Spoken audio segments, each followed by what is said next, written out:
Pythagore, Socrate, Platon, Sénèque ou Virgile, mais qu'ont en commun tous ces philosophes de l'Antiquité? Eh bien, tous étaient végétariens, c'est-à-dire qu'ils ne mangeaient pas de viande. Mais plusieurs millénaires après, qu'en est-il? Il semblerait que le végétarisme soit devenu chose courante, à tel point qu'en 2017, selon Harris Interactive, 5% des Français ne consommaient ni viande ni poisson, tandis que 30% de la population de l'Hexagone se définissait comme flexitarienne, ce qui signifie qu'elle ne consommerait des protéines d'origine animale que très rarement. Deux principales raisons à ces régimes, l'impact de la production animale sur l'environnement et la question de la souffrance animale. Mais depuis quelques années, une nouvelle pratique a émergé, l'entomophagie, à savoir la consommation d'insectes par des humains.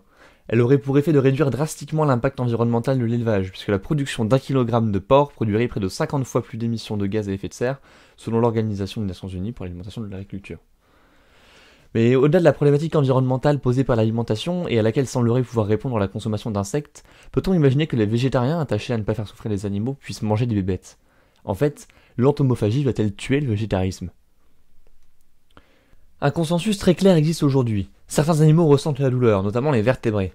Vous pouvez d'ailleurs le remarquer assez facilement. Si vous avez un animal de compagnie, comme un chien ou un chat, vous noterez qu'il n'a pas pour habitude de se coller à la vitre de la cheminée, et qu'il est réceptif aux différents stimuli qu'il peut rencontrer. Mais quid des insectes, dont le système nerveux est généralement beaucoup plus simple? Si des recherches sont encore en cours sur le sujet, il semblerait qu'au moins certains d'entre eux soient sensibles à la douleur, ou en tout cas que les stimuli extérieurs caractéristiques de danger soient assimilés par des insectes et aboutissent à des comportements de défiance de leur part. C'est notamment ce qu'ont démontré des études réalisées sur des mouches de fruits. Réalisées par des chercheurs allemands d'abord, puis confirmées par des Australiens, les scientifiques se basent entre autres sur la présence d'ADN caractéristique de la nociception, c'est-à-dire la réaction liée à une douleur, pour affirmer que les insectes semblent ressentir la douleur. Reste néanmoins à relativiser le concept même de douleur et à se demander si ces petites bêtes ont la capacité de l'assimiler, ce qui supposerait une forme de conscience ou s'il s'agit simplement d'une réaction biochimique.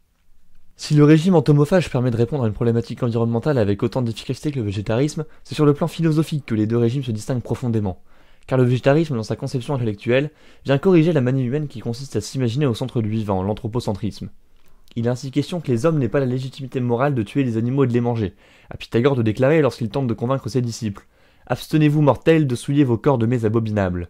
La terre produit des trésors, vous fournit des aliments délicieux. Elle vous offre des mets qui ne sont payés ni par le meurtre, ni par le sang. Néanmoins, les insectes ne saignent pas, alors pourquoi pas? Cette idée que les animaux seraient au service de l'homme, à sa disposition, est essentiellement soutenue par un argument majeur. L'humain étant intellectuellement supérieur à l'animal, il a la légitimité de vivre aux dépens d'autres êtres vivants. Les animaux n'ont pas d'âme. Voltaire, à contre-courant de ces idées, va ainsi défendre au XVIe siècle que l'âme n'est qu'une invention qui a pour objectif principal de légitimer l'anthropocentrisme.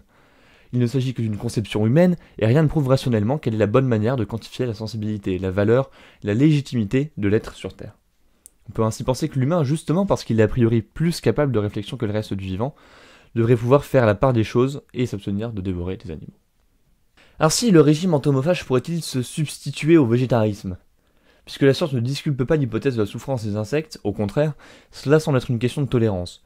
À chaque végétarien de se demander finalement s'il considère l'insecte comme un animal à part entière et donc quelle relation il désire avoir avec le vivant.